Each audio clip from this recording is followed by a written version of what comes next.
कहानी की शुरुआत में सूरज को दिखाया जाता है, जिससे सोलर फ्लेयर्स, सौर ज्वालाएं निकलती हैं, जो इलेक्ट्रोमैग्नेटिक रेडिएशन, चुंबकीय विकिरण पैदा करती हैं। जब यह विकिरण धरती पर पहुंचता है तो धरती से 99% जिंदगी खत्म हो जाती है। धरती पर मात्र 1% लोग बचे होते हैं, जो दोबारा से इस धरती को पहले जैसा बनाना चाहते हैं। लेकिन ऐसा करना उनके बस की बात नहीं होती, क्योंकि उनकी संख्या बहुत कम होती है। इसीलिए बहुत ही एडवांस रोबोट इंसानों की मदद के लिए बनाए जाते हैं। एक सीन में बारिश नहीं हो रही होती, लेकिन रोबोट की मदद से बारिश होना शुरू हो जाती है।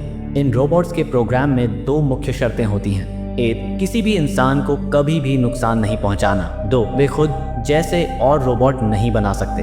धीरे धीरे इंसान और रोबोट के बीच विश्वास बनने लगता है और रोबोट हर तरह से इंसानों की मदद करते हैं। एक दिन सूरज की रोशनी धरती तक पहुंचनी बंद हो जाती है, जिससे इंसानों के कई जरूरी काम रुक जाते हैं। अब इंसानों को रोबोट से खतरा महसूस होने लगता है, इसलिए इंसान फिर से तकनीक को नियंत्रित करने की कोशिश करते हैं। दरअसल सोलर घटना के बाद इंसान अंडरग्राउंड चले गए थे, लेकिन अब सब्सक्राइब सिस्टम, शायद कोई डोम या नेटवर्क में खराबी आ गई है, जिससे इंसानों को अपनी जिंदगी फिर से बाहर आकर जीनी पड़ रही है। एक पुलिस ऑफिसर को दिखाया जाता है, जो एक फैक्ट्री के अंदर जाता है। वहाँ पर एक येलो कलर का सब्सक्राइब, संभवतः कोई खास रोबोट मॉडल या यूनिट होता है। वह रोबोट कहता है, मुझे मत मारो, लेकिन पुलिस उसे गोली मारकर खत्म कर देता है। वहीं दूसरी तरफ एक नए कैरेक्टर को दिखाया जाता है, जो एक इंश्योरेंस इन्वेस्टिगेटर है। उसे किसी केस में प्रॉब्लम नजर आती है और वह उसकी जांच करता है। जांच के बाद वह एक घर पर आता है और कहता है, ये लोग मेरे साथ धोखा कर रहे हैं, इंश्योरेंस के पैसे वापस करो। वहाँ मौजूद व्यक्ति जैक चुपचाप खड़ा हो जाता है और अपनी जेब से हाथ की ओर बढ़ता है, जैसे कुछ निकालने वाला हो। लेकिन इससे पहले कि वह कुछ कर सके, एक रोबोट पास आता है और चाकू को बीच में ही पकड़ लेता है। रोबोट कहता है, हमने इन रोबोट्स को इस तरह से डिजाइन किया है कि वे किसी भी जिंदा चीज को नुकसान न पहुंचाएं, इसलिए इंश्योरेंस क्लेम को खारिज कर दिया जाता है। अगले दिन उस इन्वेस्टिगेटर को उसी जगह बुलाया जाता है जहां पहले गोली चली थी। पुलिस वाले ने बताया कि रोबोट में कुछ गड़बड़ी थी और वह खुद को रिपेयर करने की कोशिश कर रहा था, लेकिन पुलिस ने समझे बिना ही गोली चला दी, जिससे वह रोबोट फिर से एक्टिवेट हो गया। इन्वेस्टिगेटर वहां आता है और बाकी लोगों को सारी बात समझाता है कि कैसे पुलिस वाले की गलती से एक रोबोट को बेवजह खत्म कर दिया गया। पुलिस ऑफिसर को अपने काम करने से रोका जाता है। कोई उससे सवाल करता है, तुम किसी के साथ छेड़खानी कर रहे हो? वह जवाब देता है, नहीं कर रहा हूँ। यह ऑफिसर एक ऐसा इंसान है जो पूरी तरह से सिस्टम, बिग बॉस जैसे ताकतवर सिस्टम के खिलाफ है। वह हमेशा से शहर से दूर ट्रांसफर करवाना चाहता था। अब उसे एक इन्वेस्टिगेशन के सिलसिले में उस जगह भेजा जाता है जहां पर करेक्शन, संभावित रूप से रोबोट की मरम्मत या डिस्पोजल प्रक्रिया चल रही होती है। वहां बहुत सारी रिपोर्ट्स उसे सौंपी जाती हैं। जैक उस फैक्ट्री के सुपरवाइजर से पूछता है, तुम रोबोट्स को क्यों मारते हो? सुपरवाइजर जवाब देता है, जब भी इनमें थोड़ी सी भी खराबी आती है तो हम इन्हें उठाकर स्लम्स की तरफ फेंक देते हैं। उसके बाद ये हमारे किसी काम के नहीं रहते। जैक पूछता है, नीचे स्लम्स में कौन रहता है? सुपरवाइजर बताता है, वहाँ बहुत ही गरीब तबके के लोग रहते हैं। अगर उन्हें ये रोबोट्स मिल जाएं तो वे इन्हें मॉडिफाई कर लेते हैं और तब ये रोबोट्स कुछ और ही बन जाते हैं, हमारी नज़र में खतरनाक। स्लम्स में छोड़े गए रोबोट्स के चेहरों पर उदासी, निराशा और डर साफ झलकता है। एक सीन में दिखाया जाता है कि जैक एक रोबोट के पास जाने वाला होता है, लेकिन वह रोबोट खुद को पीछे कर लेता है। जैक रुक जाता है क्योंकि उसे उस रोबोट की भावनाओं जैसी किसी चीज़ का एहसास होता है। उसे बिल्कुल भी अच्छा नहीं लगता, जैसे उसके दिल में से कुछ टूटा हो। जैक अपनी कंपनी के लैब में आता है। वहाँ एक रोबोट की जांच के दौरान उन्हें उसके अंदर से एक न्यूक्लियर बैटरी मिलती है, जो चौंकाने वाली बात है, क्योंकि किसी इंसान ने कभी भी किसी रोबोट के अंदर ऐसी बैटरी नहीं लगाई थी। जैकब्स, संभवतः जैक का सीनियर, आदेश देता है, मुझे पता करके बताओ कि यह बैटरी किसने लगाई थी। जैक इस बारे में छानबीन शुरू करता है। इस दौरान उसकी मुलाकात एक रिसर्चर से होती है। रिसर्चर कहता है, मुझे नहीं लगता कि ये किसी इंसान का काम है। हो सकता है कि किसी रोबोट ने ही यह काम किया हो। उसी ने दूसरी रोबोट की बॉडी में न्यूक्लियर बैटरी फिट की होगी। यह सुनकर जैक सोच में पड़ जाता है। वह रात को जब अपने घर पर होता है तो बार बार उसी रोबोट के बारे में सोचता है, वही रोबोट जिसे पुलिस वाले ने गोली मारी थी। अगली सुबह जैक सीधा उसी फैक्ट्री में पहुंचता है जहां पर वह रोबोट मारा गया था। वह वहां हर जगह जांच करता है, तभी उसे एक और न्यूक्लियर बैटरी मिलती है। वह हैरान रह जाता है। इसके बाद वह उस पुलिस वाले से मिलता है जिसने रोबोट को गोली मारी थी।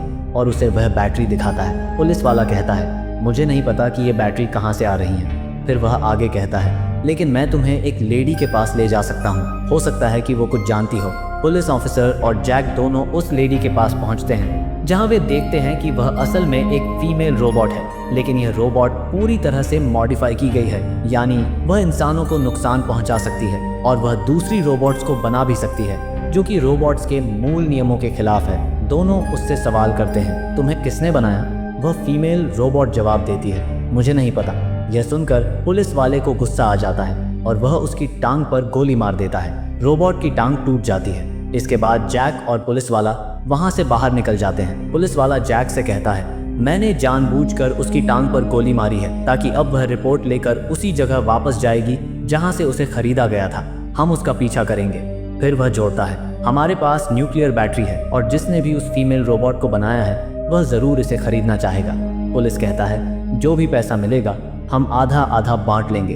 इसके बाद वे दोनों फीमेल रोबोट का पीछा करते हैं। उनकी गाड़ी एक बहुत बड़े घर के बाहर रुकती है। पुलिस ऑफिसर और जैक दोनों घर के अंदर चले जाते हैं। जैक और पुलिस ऑफिसर को एक नई महिला मिलती है जो डॉक्टर है। वे डॉक्टर से पूछते हैं, इस रोबोट को किसने बनाया? डॉक्टर कहती हैं, मुझे नहीं पता कि किसने बनाया, लेकिन मुझे लगता है कि आप बदलाव की शुरुआत हैं। अब रोबोट्स एक दूसरे को बना सकते हैं और एक दूसरे को पहले से बेहतर बना सकते हैं। लेकिन वह जोड़ती है, स्कूल अब पहले जैसा नहीं रहा, इसलिए रोबोट्स के सीईओ ने सब कुछ बदल दिया है। इसके बाद डॉक्टर को कहा जाता है, अगर तुम उस इंसान के पास पहुंचो जो खुद को रिपेयर करने की कोशिश कर रहा था तो हमें जानकारी देना।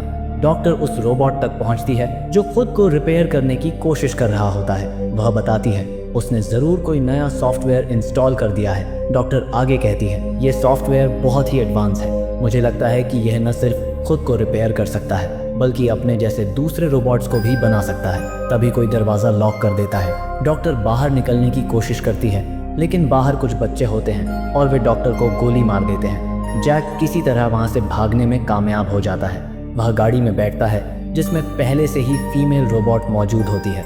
दोनों मिलकर वहाँ से भागते हैं, लेकिन रास्ते में गाड़ी का एक्सीडेंट हो जाता है। इस हादसे में दोनों जख्मी हो जाते हैं। जैक धीरे धीरे होश में आता है और देखता है कि फीमेल रोबोट खुद को रिपेयर कर रही है, और इससे पहले कि जैक कुछ समझ पाए, रोबोट एक बार फिर से फुली एक्टिवेट हो जाती है। अब जैक की आंख दोबारा खुलती है।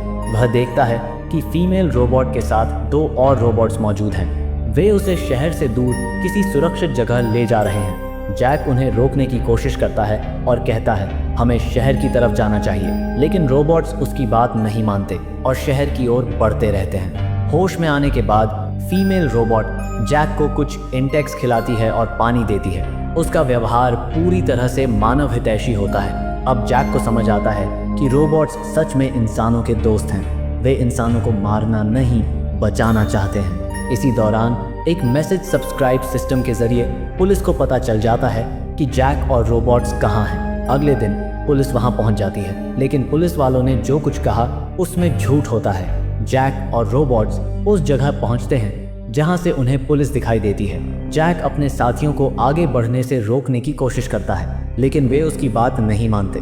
एक मोड़ पर पहुंचकर जहां उनकी न्यूक्लियर बैटरी होती है, वह बैटरी नीचे गिर जाती है। इसी बीच पुलिस वाला वहां आ जाता है। असल में वह इसी न्यूक्लियर बैटरी के पीछे था, क्योंकि उसकी कीमत बहुत ज़्यादा है। पुलिस वाला बैटरी उठा लेता है और फिर रोबोट्स में से एक को गोली मार देता है। जैक ये सब देख रहा होता है। इससे पहले कि वह दूसरे रोबोट को भी मार दे, जैक पुलिस वाले पर गोली चला देता है और पुलिस वाले की मौत हो जाती है।